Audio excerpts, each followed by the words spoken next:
কি পড়ছো তুমি এখন? বলো তো কি পড়ছো? টাকার দিকে তাকিয়ে দাও। 1 2 পড়ছো?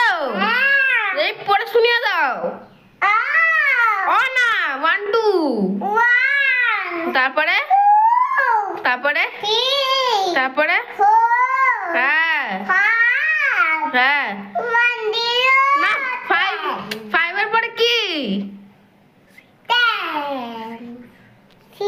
তারপরে তারপরে 7 বলো 7 তারপরে তারপরে তারপরে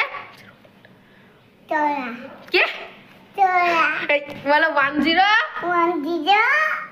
10। ভেরি গুড, হাততালি। এবারে টাটা বলে দাও। টাটা গাইস বলে দাও। টাটা বাই গাইস বলো। হ্যাঁ টাটা করে দাও। টাটা করে দাও। এরকম টাটা করে দাও। এরকম টাটা করে দাও। এইরকম এইদিকে তাকিয়ে করে দাও। টাটা।